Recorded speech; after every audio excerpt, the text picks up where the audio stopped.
സുഹൃത്തുക്കളെ എല്ലാവർക്കും നമസ്കാരം. ഞാൻ കഴിഞ്ഞ ദിവസങ്ങളിൽ ചെയ്തിട്ടുള്ള വീഡിയോയുടെ ഒരു കണ്ടിന്യൂവേഷനാണ് ഇപ്പോൾ ഈ ചെയ്യുന്നൊരു വീഡിയോ. ഞങ്ങളുടെ ഇടവക പള്ളിയിൽ നടക്കുന്ന അനീതികൾക്കെതിരെ ഞാൻ ശബ്ദമുയർത്തിയതിനും ഞങ്ങളുടെ ഇടവകയിലെ പുരോഹിതൻ്റെ സ്വഭാവ ദൂഷ്യങ്ങളെക്കുറിച്ച് ഞാൻ പ്രതികരിച്ചതിനുമെതിരെ എനിക്കെതിരെ സൈബർ പോലീസിൽ കേസ് കൊടുക്കുകയും അതുമായിട്ട് ബന്ധപ്പെട്ട് എനിക്ക് ഒരുപാട് ആരോപണങ്ങൾ എൻ്റെ നേരേക്ക് വന്നു. അപ്പോൾ അത് ഞാൻ പറഞ്ഞ കാര്യം തെളിയിക്കേണ്ടത് എൻ്റെ മാത്രം ഉത്തരവാദിത്തമാണ്. കാരണം സത്യം അറിയാനായിട്ട് ആർക്കും താല്പര്യമില്ല. അപ്പോൾ അത് അറിയിക്കേണ്ടത് എൻ്റെ മാത്രം ഉത്തരവാദിത്തമാണ്. ഞാൻ പറഞ്ഞ കാര്യങ്ങൾ സത്യാവസ്ഥ എന്താണെന്നറിയാം.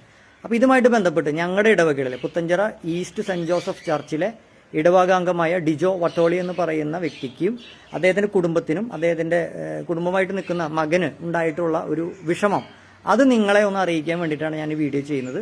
ഇദ്ദേഹം ഈ ഇടവകയുമായി സഹകരിച്ചു പോകുന്ന ഒരു വ്യക്തിയാണ്. 20 വർഷമായി ഇവിടെ താമസിക്കുന്ന ഒരു വ്യക്തിയാണ്. ഇദ്ദേഹം ഒരു ഇന്ത്യൻ മിലിറ്ററിയിൽ വർക്ക് ചെയ്തിരുന്ന വ്യക്തിയാണ്. വളരെ ക്രെഡിബിൾ ആയിട്ടുള്ളൊരു വ്യക്തിയാണ്. അദ്ദേഹത്തിൻ്റെ മകൻ വളരെയധികം മാനസിക സംഘർഷങ്ങളിൽ കൂടെ ഈ ദേവാലയ നിർമ്മാണവുമായി ബന്ധപ്പെട്ട് പോകാനിടയായി. അത് അദ്ദേഹത്തിൻ്റെ ഒരു തുറന്നു പറച്ചിൽ അത് നിങ്ങൾക്ക് നിങ്ങളുടെ കണ്ണു തുറപ്പിക്കാനും നിങ്ങളൊരു മനുഷ്യനായി മാറാനും നല്ലൊരു ക്രിസ്തുവിൻ്റെ അല്ലെങ്കിൽ യേശുവിൻ്റെ ഒരു ഫോളോവറായിട്ട് മാറുവാനും നിങ്ങൾ തയ്യാറാകുവാൻ ഇദ്ദേഹത്തിൻ്റെ വാക്കുകൾ നിങ്ങൾക്ക് പ്രചോദനം നൽകും. എന്താണ് ഡിജോ ചേട്ടന് പറയാനായിട്ടുള്ളതെന്നൊന്ന് കേൾക്കാം.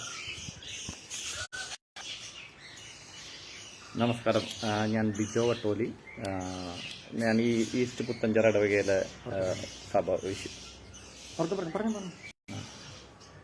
ഞാൻ ഈസ്റ്റ് പുത്തഞ്ചിറ ഇടവകയിലാണ് ഞാൻ താമസിക്കുന്നത്. കഴിഞ്ഞ 20 വർഷമായിട്ട് ഞാൻ ഇവിടുത്തെ ഇടവക അംഗമാണ്.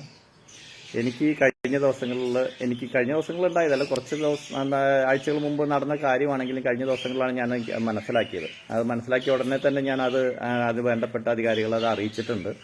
അതിൻ്റെ തുടർച്ചയായിട്ടെന്നോണമെന്നാണ് എന്ന് ഞാൻ വിശ്വസിക്കുന്നു. നെൽസൺ എന്നെ തേടി വന്നത് അതിൻ്റെ സത്യാവസ്ഥ അറിയാനായിട്ട്. അപ്പോൾ അത് ഞാനത് നിങ്ങൾ പറയുമ്പോൾ നിങ്ങൾക്ക് അതിലെന്തെങ്കിലും സത്യാവസ്ഥയുണ്ട് അല്ലെങ്കിൽ അങ്ങനെയുള്ള കാര്യങ്ങൾ എവിടെയെങ്കിലും നടക്കുന്നുണ്ടെങ്കിൽ അതിലെന്തെങ്കിലും മാറ്റം വരുത്താൻ സാധിക്കുമെങ്കിൽ എൻ്റെ ഈ അനുഭവം നിങ്ങൾക്ക് അതൊരു ഉപകാരപ്പെട്ടെ എന്ന് വെച്ചിട്ടാണ് ഞാൻ എൻ്റെ ഈ അനുഭവം പറയുന്നത്. എനിക്ക് 4 മക്കളാണുള്ളത്, 2 പെൺകുട്ടികളും 2 ആൺകുട്ടികളും. അതിൽ ഏറ്റവും ഇളയ കുട്ടി 2ാം ക്ലാസ്സിൽ പഠിക്കുന്നു, അതിന് മൂത്താൾ 5, പിന്നത്തെ ആൾ 7, 9, അങ്ങനെ 4 കുട്ടികളാണ് എനിക്കുള്ളത്. ഈ 4 പേരും സൺഡേ ക്ലാസ്സിൽ കാറ്റീസം ക്ലാസ്സിൽ പോകുന്നുണ്ട്. ഞങ്ങളുടെ ഇടവകയിൽ പള്ളിപ്പണി നടന്നുകൊണ്ടിരിക്കുന്ന സമയമാണ്. കുറച്ചധികം വർഷങ്ങൾ മുമ്പ് മുതൽ പള്ളിപ്പണിക്കുള്ള പണപ്പിരിവ് കാര്യങ്ങളൊക്കെ നടക്കുന്നുണ്ട്. അപ്പോൾ പലതരത്തിലുള്ള പണപ്പിരിവുകൾ നടക്കുന്നുണ്ട്. അതിൻ്റെ കൂട്ടത്തിൽ കൊച്ചുകുട്ടികളെ കൊണ്ട് പോലും പണം പിരിപ്പിക്കുന്നുണ്ട്. അതൊക്കെ അത് അവരുടേതായ രീതി. പക്ഷെ ഞാനതിൽ സഹകരിക്കാറില്ല. കാരണം കുട്ടികളുടെ കയ്യിൽ പണം കൊടുത്തു കൊടുക്കുന്ന കാര്യങ്ങൾ കഴിഞ്ഞ 1-2 വർഷങ്ങളായിട്ട് നടക്കുന്നുണ്ട്. ഞാൻ സഹകരിക്കുന്നില്ല. എനിക്കൊരു കാരണം കൂടിയുണ്ട്. കാരണം എന്ന് വെച്ചാൽ ഏകദേശം 2012 തോന്നുന്നു എൻ്റെ ഒരു ഓർമ്മ. അന്ന് ഇവിടെ ഉണ്ടായിരുന്ന ഒരു വികാരി ഉണ്ടായിരുന്ന സമയത്താണ് പള്ളി പണിക്ക് വേണ്ടി പണപ്പിരിവ് ആരംഭിച്ചത്. അന്ന് പറ്റുന്ന രീതിയിൽ പറ്റുന്ന പണം കൊടുക്കാനാണ് പറഞ്ഞിരുന്നത്. ഞാനും കുറേ നാൾ സഹകരിക്കുന്നുണ്ടായിരുന്നു.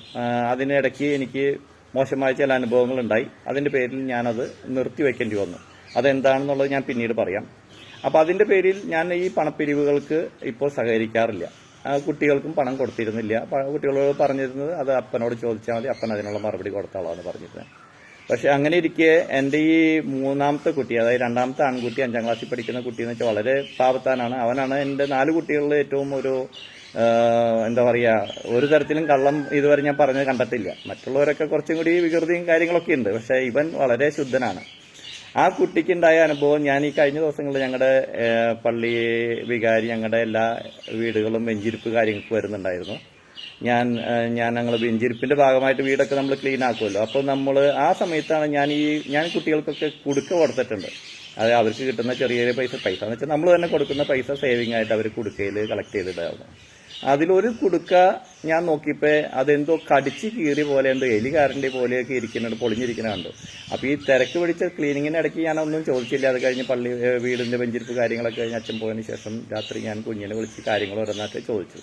അപ്പോൾ കുഞ്ഞാദ്യം അത് പറയാൻ പഠിച്ചെങ്കിലും പിന്നീട് പതിയെ പറഞ്ഞു വന്നതിൽ നിന്ന് എനിക്ക് മനസ്സിലായത് കുഞ്ഞിനെ സൺഡേ ക്ലാസ്സിൽ ടീച്ചേഴ്സ് പണം കൊടുക്കാത്തതിൻ്റെ പേരിൽ പലതരത്തിൽ പറഞ്ഞ് അവന് മാനസികമായി സംഘർഷം കൊടുത്ത് പലവട്ടം ചോദിച്ചപ്പോൾ ഞാൻ പറഞ്ഞിട്ടുണ്ട് കുട്ടിയോട് എന്തെങ്കിലും ഉണ്ടെങ്കിൽ നമ്മുടെ ഫാദറിനോട് ചോദിച്ചാൽ മതി എന്ന് പറയാൻ പറഞ്ഞിട്ടുണ്ടെങ്കിൽ ആളത് അവിടുത്തെ സംഘർഷം കൊണ്ട് അത് പറഞ്ഞില്ല. പകരം ഒരു സൺഡേ ക്ലാസ്സിൽ പോയപ്പോൾ അവൻ ഒരു കള്ളം പറഞ്ഞു. കള്ളം പറയാൻ അവനെ പ്രേരിപ്പിച്ചത് അവർ തന്നെയാണെന്നാണ് എൻ്റെ വിശ്വാസം. കള്ളം പറഞ്ഞ് ഞാൻ കൊടുത്തു എന്ന് പറഞ്ഞു. അത് കഴിഞ്ഞ ആഴ്ചയാണ് കൊടുത്തതെന്ന് പറഞ്ഞു. സത്യത്തിൽ ആ ആഴ്ച കുട്ടി സൺഡേ ക്ലാസ്സിൽ പോയിട്ട് തന്നെ ഇല്ല. അതുപോലും ഓർക്കാതെയാണ് ആ കുഞ്ഞു മനസ്സിൽ ആ കള്ളം പറഞ്ഞത്. ആ കള്ളം അവനെ കൊണ്ട് പറയിപ്പിച്ചു. ആ കിട്ടിയ അവസരം മുതലാക്കി ആ സൺഡേ ക്ലാസ്സിലെ ടീച്ചർ അവനൊരു എന്താ പറയുക, ഒരു കുറ്റവിചാരണയ്ക്ക് ഒരു കുറ്റവാളിനെ കൊണ്ടുപോകുന്ന പോലെ അവന്റെ ക്ലാസ്സിൽ നിന്ന് കൊണ്ടുപോയി അടുത്ത ക്ലാസ്സുകളിൽ കൊണ്ടുപോയി അടുത്ത ടീച്ചർമാർ അതിനെക്കുറിച്ച് സംസാരിച്ചു. അവന്റെ അനിയത്തി പഠിക്കുന്ന 2ാം ക്ലാസ്സിൽ കൊണ്ടുപോയി അവിടെയും കുറ്റവിചാരണ. അത് ആ കൊച്ചിനെ എങ്ങനെയൊക്കെ തേജോധം ചെയ്യാൻ പറ്റും ആ രീതിയിലൊക്കെ കൊച്ചിനെ തേജോധം ചെയ്തു. അപ്പൊ അത്രയ്ക്കധികം ആ കുഞ്ഞ് മനസ്സ് വേദനിച്ചിട്ടുള്ള കാരണം കൊണ്ട് അത് പിന്നത്തെ ആഴ്ച വന്നപ്പോൾ അന്നത്തെ ദിവസം അന്ന് സൺഡേ ക്ലാസ്സിൽ എക്സാം നടക്കുന്ന ദിവസം ഇതൊന്നും നമ്മൾ അറിയുന്നില്ല, കുഞ്ഞോട്ട് പറഞ്ഞതുമില്ല. അതിനുശേഷം അവൻ എന്ത് ചെയ്തു വെച്ചാൽ സൺഡേ ക്ലാസ്സിൽ എക്സാമിന് ഞാനാണ് അവനെ കൊണ്ടാക്കുന്നതെല്ലാം. പക്ഷെ അവൻ അതിനോടിടയ്ക്ക് അവന്റെ കുടുക്ക കടിച്ച് പറിച്ച് കീറിയെടുത്ത്, അതായത് 1 ടൈം യൂസ് നമുക്കത് പറ്റുള്ളൂ. ഒന്നിൽ മൺകുടുക്കയാണെങ്കിൽ പൊട്ടിച്ചെടുക്കണം, പ്ലാസ്റ്റിക്കിന്റെ ആണെങ്കിൽ അത് കട്ട് ചെയ്തെടുക്കണം. അത് കട്ട് ചെയ്യാൻ പോലും അവൻ അറിയാത്തതിന്റെ പേരിൽ കടിച്ച് പറിച്ചാണ് അവന്റെ കുഞ്ഞിപ്പല്ലും നഖമൊക്കെ വെച്ച് കടിച്ച് പറിച്ച് കീറിയിട്ട് അതിൽ നിന്നുള്ള പൈസ എത്രയാണെന്ന് എടുത്തിട്ടെന്ന് അറിഞ്ഞൂടാ, അതിട്ട് ഈ പറഞ്ഞ പള്ളിയിൽ നിന്ന് തന്ന കുടുക്കയിലേക്ക് ഇട്ട് അവൻ ആരും കാണാതെ ബാഗിൽ വെച്ച് അവൻ അത് അവിടെ കൊണ്ട് ടീച്ചറെ ഏൽപ്പിച്ചു. ഇതൊന്നും നമ്മൾ അറിയുന്നില്ല. ഈ സംഭവം എല്ലാം കഴിഞ്ഞിട്ട് നമ്മളോട് പോലും പറയാതെ ഇത്രയും വലിയ കള്ളത്തരം എൻ്റെ കുഞ്ഞ് ചെയ്തു എന്നുണ്ടെങ്കിൽ ആ കുഞ്ഞ് എന്തുമാത്രം മാനസികമായിട്ട് വിഷമിച്ചിട്ടുണ്ട് എന്നുള്ളതാണ് എന്നെ വേദനിപ്പിക്കുന്ന ഏറ്റവും വലിയ കാര്യം.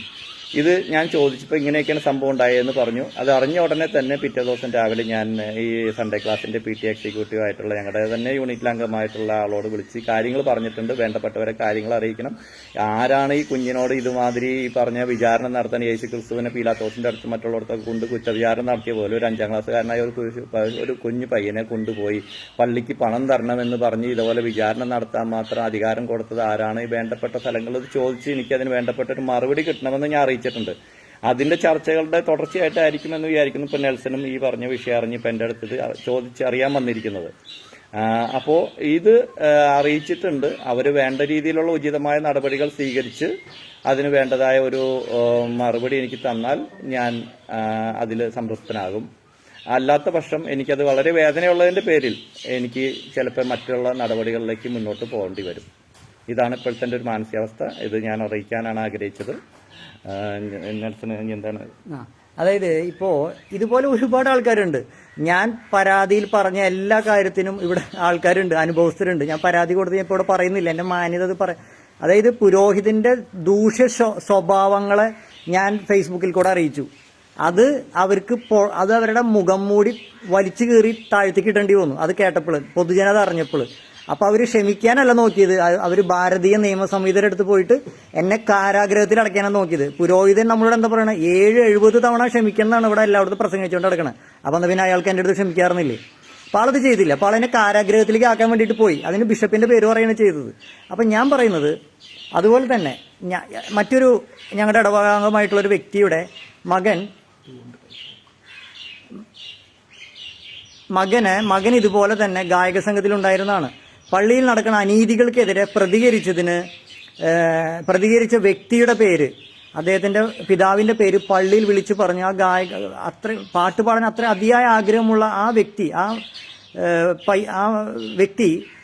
അവന് 18 വയസ്സ് തികഞ്ഞിട്ടുണ്ടായിരുന്നു, ചെറുപ്പം പ്രായമായിരുന്നു. അവൻ പിന്നെ ഈ പിതാവിന്റെ പേര് വിളിച്ചു പറഞ്ഞതുകൊണ്ട് അവൻ പോകാതാവുകയും അതുമായിട്ട് ബന്ധപ്പെട്ട് ബാലാവകാശ കമ്മീഷൻ വന്ന് ഈ പുരോഹിതന്, ഞങ്ങളുടെ ഇടവകയിലെ ഈ ജോൺ എന്ന് പറയുന്ന പുരോഹിതന് വാണിംഗ് കൊടുത്തിട്ടുണ്ട്, കർശന നിർദ്ദേശം കൊടുത്തിട്ടുണ്ട്. അവന്റെ പിതാവിന്റെ പേര് പള്ളിയിൽ വിളിച്ചു പറയാൻ പാടില്ല എന്നുള്ളത്. അദ്ദേഹം ഇപ്പോൾ ഇവിടെയുണ്ട്, അദ്ദേഹത്തിന്റെ അടുത്തുണ്ട്. അദ്ദേഹത്തിന്റെ പേര് ഷെബി പഴയറ്റിൽ എന്നാണ്. അദ്ദേഹം അതിന്റെ കാര്യങ്ങൾ നിങ്ങളോട് പറയും. എല്ലാവർക്കും നമസ്കാരം. എൻ്റെ പേര് സെബി പഴയാറ്റിൽ. ഞാൻ പുത്തഞ്ചിറ കിഴക്കുമുറി ഇടവകാംഗമാണ്. എൻ്റെ മകൻ 4ാം ക്ലാസ്സിൽ പഠിക്കുന്നത് മുതൽ ഈ പള്ളിയിൽ ഗായക സംഘത്തിലുണ്ടായിരുന്നതാണ്. അവന് 4 വയസ്സുള്ളപ്പോൾ മുതൽ അവൻ സംഗീതം പഠിച്ചുകൊണ്ടിരുന്നതാണ്. അപ്പോൾ ഈ ഞങ്ങളുടെ ഇപ്പോഴത്തെ ഇടവക വികാരി ഫാദർ ജോൺ കവലക്കാട്ട് ജൂനിയർ വന്നതിന് ശേഷം ഞങ്ങളുടെ ഇടവകയിലുണ്ടായ അനവധിയായ പ്രശ്നങ്ങളിൽ ഒരു പ്രശ്നമാണ് ഇപ്പോൾ ഞാനും പറയാൻ ആഗ്രഹിക്കുന്നത്. ഇവിടുത്തെ ഇടവക ദേവാലയം നിർമ്മാണവുമായി ബന്ധപ്പെട്ട് കൊണ്ടുവന്ന പ്ലാനും എസ്റ്റിമേറ്റിലും അപാകതകൾ ഒത്തിരി ഉണ്ട്. അത് എല്ലാവരെയും ബോധ്യപ്പെടുത്തി കൃത്യമായ ഒരു പ്ലാനും എസ്റ്റിമേറ്റും തയ്യാറാക്കി ഒരു സാമ്പത്തിക സർവേ നടത്തിയിട്ട് വേണം ഇത് തുടങ്ങണമെന്ന് പറഞ്ഞതിൻ്റെ പേരിൽ എന്നെ പള്ളി വിരോധിയായിട്ടും സഭാവിരോധിയായിട്ടും ചിത്രീകരിച്ച് എൻ്റെ പേര് ഞായറാഴ്ചകളിലും പെസഹ വ്യാഴാഴ്ച പോലും കുർബാന മധ്യേ വിളിച്ചു പറഞ്ഞ് എന്നെ അപകീർത്തിപ്പെടുത്തുന്ന ഒരു പരിപാടിയാണ് ഉണ്ടായിരുന്നത്. ഒരുപാട് നാളത് നീണ്ടുപോയി. അപ്പോൾ എൻ്റെ മകൻ ഈ അച്ഛൻ കുർബാന ചെല്ലുന്നതിന്റെ തൊട്ടടുത്ത് ഗായക സംഘത്തിൽ പാട്ട് പാടാനിരിക്കുകയാണ്. അപ്പൊ ഈ പള്ളിയിൽ വന്നിട്ടുള്ള ഭക്തജനങ്ങൾ മുഴുവനും എന്റെ മകനെ നോക്കുമ്പോൾ അവനുണ്ടായ മാനസിക ബുദ്ധിമുട്ട് നിങ്ങൾക്കും ഊഹിക്കാവുന്നതുള്ളൂ. അപ്പൊ അതിന്റെ പേരിൽ അവൻ ഇവിടെ വീട്ടിൽ വന്ന് പരാതി പറയും. പിന്നീട് അവൻ പള്ളിയിലേക്ക് തന്നെ പോകാത്തൊരവസ്ഥയായി. നമ്മളൊക്കെ മക്കളെ ക്രിസ്തീയ പാരമ്പര്യത്തിൽ വളർത്തിക്കൊണ്ടിരുമ്പോൾ ഒരു കത്തനാര് കാണിച്ചു കൂട്ടിയ ഇടപാടാണിത്. അയാൾക്ക് മനസ്സിലാവോ ഒരു കുട്ടിയുടെ മനസ്സിലുണ്ടാകുന്ന മുറിവ് എത്രത്തോളം ആഴത്തിലുള്ളതാന്ന്? വേറൊരു സംഭവം ഞങ്ങളുടെ ഇടവകയിൽ നടന്നത്, ഈ അൾത്താര ശുശ്രൂഷ ചെയ്യുന്ന ബാലന്മാരുണ്ട്. അവര് വേദപാഠത്തിന് തോറ്റു എന്ന കാരണത്താൽ അവരെ അൾത്താര ബാലന്മാരായിട്ട് ആ ശുശ്രൂഷ ചെയ്യാൻ അയാള് വിലക്കി എന്നുള്ളതാണ്. അപ്പൊ ഈ കുട്ടികൾ വീട്ടിൽ ചെന്ന് കരഞ്ഞ് സംസാരിച്ച് അവരുടെ മാതാപിതാക്കളെ എന്നോട് വിളിച്ച് സംസാരിച്ച് ഞാനത് സോഷ്യൽ മീഡിയയിലൂടെ പറഞ്ഞതിന്റെ പേരിലാണ് വീണ്ടും അച്ഛൻ അവരെ കുർബാനയ്ക്ക് കൂട്ടാൻ തുടങ്ങിയത്. അപ്പൊ എനിക്ക് പറയാന്ന് വെച്ച് കഴിഞ്ഞാല് ഈ കത്തനാർക്ക് വല്ല മാനസിക വൈകല്യമുണ്ടോ? എത്രയെത്ര സംഭവങ്ങളാണ് കുട്ടികളായാലും പെണ്ണുങ്ങളായാലും ആണുങ്ങളായാലും ആളുടെ സംസാരവും ഈ പ്രവൃത്തിയും ഒരു ഏകാധിപതിയുടെ സ്റ്റൈലാണ്. ഇത് ഞങ്ങൾ മനഃപൂർവ്വം പറയുന്നതല്ല. കഴിഞ്ഞ 4 വർഷമായിട്ട് ഞങ്ങൾ ഈ ഇടവകയിൽ സഹിച്ചുകൊണ്ടിരിക്കുന്ന കാര്യമാണ്. ഒരുപാട് തവണ ഞങ്ങൾ ഇരിഞ്ഞാലക്കുട രൂപത മെത്രാൻ മാർ പോളി കണ്ണുകാടൻ പിതാവിന്റെ അടുത്ത് ചെന്നിട്ട് കംപ്ലൈന്റ് പറഞ്ഞതാണ്. അവിടെ ചെല്ലുമ്പോൾ ശരിയാക്കാന്ന് പറയും. ഒരു മാറ്റമില്ല. ഈ വൈദികൻ ഇവിടെ കിടന്ന് അർമാദിക്കാണ്. ഇതിനൊരു അറുതി വരേണ്ടതുകൊണ്ട് ഇടവക്കാർ ഈ മനുഷ്യനെ കൊണ്ട് സഹി കെട്ടു എന്നുള്ളതാണ്. അപ്പൊ അത് നിങ്ങളുടെ മുന്നിൽ പറയാനാണ് ഞാൻ ഇവിടെ വന്നത്. ഓക്കെ, ഇപ്പോ ഇദ്ദേഹത്തിന്റെ ഒരു അനുഭവമാണ് ഇപ്പൊ ഇദ്ദേഹം അത് പറഞ്ഞത്. അപ്പൊ അത് നിങ്ങൾക്ക് ആ പറയുമ്പോൾ അതിന്റെ ആ ഫീലിങ്സ് എന്താണെന്ന് നിങ്ങൾക്ക് മനസ്സിലാവും. നിങ്ങൾക്ക് മനസാക്ഷി ഉണ്ട്, നിങ്ങളുടെ ഹൃദയം കല്ലല്ലെങ്കിൽ ഇത് പറഞ്ഞ് പൈസ കൊടുത്ത് പറയിക്കുന്നതല്ല എന്ന് മനസ്സിലാക്കാനുള്ള വിവേകം നിങ്ങൾക്കുണ്ട് എന്ന് ഞാൻ കരുതുന്നു. എല്ലാവർക്കും ഉണ്ടാവണമെന്നില്ല. കടയിൽ നിന്ന് വാങ്ങി പുഴുങ്ങി തിന്നാൻ പറ്റുന്ന ഒരു സാധനമല്ല വിവേകവും കോമൺ സെൻസും. അത് നിങ്ങൾക്കില്ല എന്നുള്ളതിൽ നിങ്ങൾ ദുഃഖിക്കേണ്ട കാര്യമില്ല. അതൊരു ചിലപ്പോൾ എല്ലാവർക്കും കിട്ടണം എന്നില്ല. അതിന് നിങ്ങൾ വിഷമിക്കേണ്ട. അപ്പോൾ ഈ 2 പേരുടെ അനുഭവം കേട്ടു. ഈ ഡിജോ ചേട്ടന്റെ ഒരു അനുഭവം കൂടെ പറയാം. എന്തുകൊണ്ട് അദ്ദേഹം പള്ളി പണിക്ക് പൈസ പിരിവ് പരിപാടികളോട് താല്പര്യമില്ല ഇല്ലാതായി എന്നുള്ളൊരു അനുഭവം കൂടെ നിങ്ങളൊന്ന് കേട്ടോളൂ. ഡിജോ ചേട്ടൻ ഒന്ന് വന്നു. അത് എന്തുകൊണ്ടാണ് ഈ പള്ളി പണിക്ക് പൈസ കൊടുക്കേണ്ട അല്ലെങ്കിൽ അതിന്റെ കുട്ടികളുടെ അടുത്ത് അതിനൊന്നും ചെയ്യേണ്ടതെന്ന് അദ്ദേഹം പറയാനുണ്ടായിരുന്നു. അദ്ദേഹത്തിന്റെ ഒരു അനുഭവം അദ്ദേഹം പറയും. ഞാൻ നേരത്തെ സൂചിപ്പിക്കുകയുണ്ടായി, ഞാൻ ഇതിലെല്ലാം തുടക്കത്തിൽ നല്ല രീതിയിൽ സഹകരിച്ച ആളാണ്. പിന്നീടാണ് ഞാൻ ഇതിൽ നിന്ന് പിന്മാറിയതെന്ന് പറഞ്ഞു. കാരണം എന്താണെന്ന് വെച്ചാൽ എൻ്റെ ഓർമ്മ ശരിയാണെങ്കിൽ ഏകദേശം 2012 കാലഘട്ടത്തിലാണ് ആ വികാരിയുടെ പേര് ഞാൻ അത്ര ഓർക്കുന്നില്ല. ആ വികാരിയുള്ള സമയത്താണ് ഈ പറഞ്ഞ പള്ളി പണിക്ക് വേണ്ടി പണം പിരിവ് തുടങ്ങിയത്.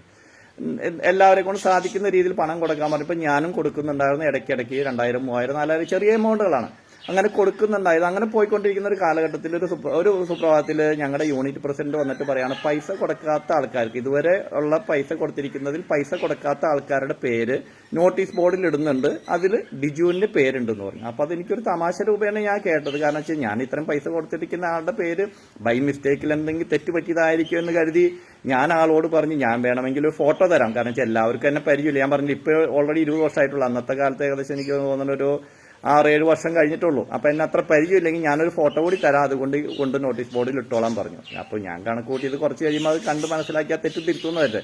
പക്ഷെ പകരം 1-2 ആഴ്ചകൾക്ക് ശേഷം നോട്ടീസ് ബോർഡിൽ പേരുകൾ വന്ന കൂട്ടത്തിൽ എന്റെയും പേരുണ്ട്, പണം കൊടുക്കാത്തവരുടെ പേരുണ്ട്.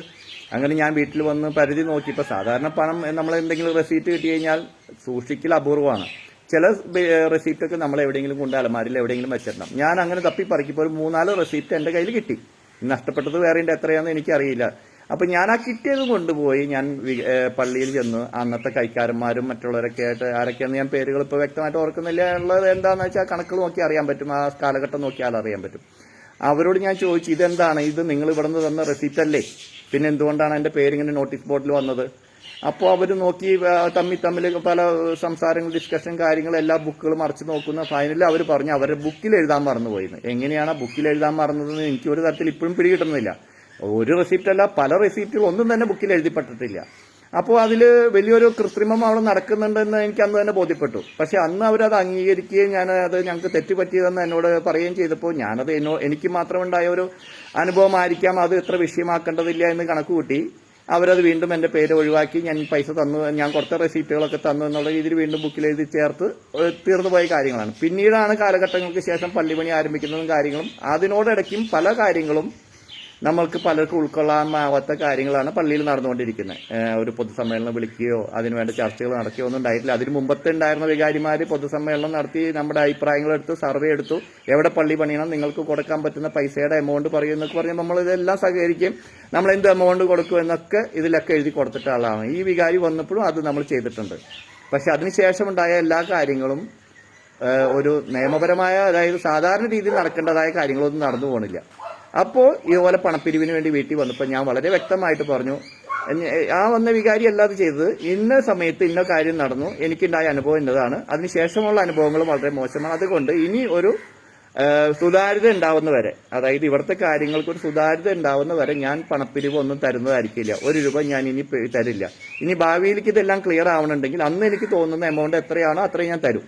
അത് ഒരു ഓഫറും ഞാൻ നിങ്ങൾക്ക് തരുന്നില്ല എന്ന് പറഞ്ഞാണ് ഞാൻ ഈ പള്ളി പണിയുടെ പിരിവുകളിൽ നിന്ന് മാറിയിരുന്നത്. അതുകൊണ്ട് തന്നെയാണ് ഈ കുട്ടികളുടെ പണപ്പിരിവിലേക്ക് ഞാൻ പണം കൊടുക്കാതിരുന്നത്. പക്ഷെ അതിൽ നിന്നുണ്ടായ ഒരു അനുഭവം, എൻ്റെ കുഞ്ഞിനുണ്ടായ അനുഭവമാണ് ഞാൻ കുറച്ച് നേരത്തെ ഇവിടെ വിശദീകരിക്കേണ്ടി വന്നത്. ഇതുകൊണ്ടാണ് ഞാൻ പള്ളി പണിയുടെ പണപ്പിരിവിന്റെ കാര്യങ്ങളിൽ നിന്ന് പിന്മാറി നിൽക്കുന്നത്. അപ്പോൾ സുഹൃത്തുക്കളെ, ഒരു ദേവാലയം നിർമ്മിക്കാൻ ആളുകൾ തമ്മിലടിച്ച് തല പൊളിക്കുന്ന ഒരു ഇടവക ഇരിഞ്ഞാലക്കുട രൂപതയിലുണ്ടെങ്കിൽ അതിൽ അങ്ങനെ പല ഇടവകകളുണ്ട്. അതിലൊരു ഇടവക പുത്തഞ്ചേരി ഈസ്റ്റ് സെന്റ് ജോസഫ് ചർച്ചാണ്. അവിടെ പൊതുയോഗം വിളിക്കാതെ ഇപ്പോഴുള്ള ദേവാലയം പൊളിക്കാനായിട്ടുള്ള ഒരു പ്ലാനും പദ്ധതി ഇപ്പോൾ അവിടെയുള്ള ആൾക്കാർ എടുത്തുകൊണ്ടിരിക്കുകയാണ്. അത് അങ്ങനെ ഉണ്ടായാൽ അവിടെ ഒരു സംഘർഷം ഉണ്ടാകാനായിട്ടുള്ള സാധ്യതയുണ്ട്. കാരണം 2023 ഫെബ്രുവരി 18 ഇത്തരത്തിൽ അവിടെ ഒരു കൂട്ടമണി അടിച്ച് അവിടെ ആൾക്കാരെ വിളിച്ചു കൂട്ടുകയും അതിന് അങ്ങനെയുള്ളൊരു സംഘർഷം അവിടെ ഉണ്ടായിട്ടുണ്ട്. പോലീസ് വന്നിട്ട് അത് ഒത്തുതീർപ്പാക്കി പോവുകയാണ് ചെയ്തത്. പക്ഷേ ഈ പള്ളി പൊളിക്കുക എന്ന് പറയുന്ന ഒരുപാട് ആൾക്കാർക്ക് ഇമോഷൻസ് ഉള്ള ഒരു നിർമ്മിതിയാണ് ഈ ദേവാലയം. 50 വർഷമായിട്ടുള്ള ഒരു ദേവാലയമാണ്. അത് പള്ളിപ്പണി പൂർത്തിയാകാതെ അത് പൊളിച്ചു കഴിഞ്ഞാൽ അത് ആളുകളുടെ ഇടയിൽ പലതരത്തിലുള്ള സാമ്പത്തിക സമ്മർദ്ദം ഉണ്ടാക്കും. അപ്പോൾ അത് ഉണ്ടാകാൻ പാടില്ല എന്നുള്ളത് പലരും പറയുന്നുണ്ട്. പക്ഷേ ചിലരുടെ ധാർഷ്ട്യം അതാണ് ഇവിടെ നടപ്പിലാക്കിക്കൊണ്ടിരിക്കുന്നത്. അതിന് ഈ ഇടവക ജനം ശക്തമായി പ്രതികരിക്കുന്നുണ്ട്. പക്ഷെ അവർക്ക് തിരിച്ചറിയുന്നില്ല. പക്ഷെ അത് തിരിച്ചറിയും. അത് ഉടനെ തന്നെ അവർക്കത് മനസ്സിലാകും. അപ്പം അതിന് വേണ്ടിയിട്ടുള്ള കാര്യങ്ങളാണ് ഇപ്പോൾ ഇത് ഇടവക ജനങ്ങൾ അറിയുന്നത്. പല ആൾക്കാർ വിദേശത്തുണ്ട്, നാട്ടിലില്ലാത്ത പല ആൾക്കാരുണ്ട്. അവർ കാര്യങ്ങൾ അറിയുന്നില്ല. ആ കമ്മിറ്റിയിൽ വരുന്ന കുറച്ച് ആൾക്കാർ മാത്രമേ കാര്യങ്ങൾ അറിയുന്നുള്ളൂ. അപ്പം നിങ്ങൾ അറിയുക എന്താണ് ഇവിടെ നടക്കുന്നത് എന്നറിയാനും, ഇത് നമ്മുടെ വിദേശത്തുള്ളവർ, അന്യ സംസ്ഥാനങ്ങളുള്ളവർ വിളിച്ച് എന്താണ് അവിടെ നടക്കുന്നത് നിങ്ങൾ അറിയുക.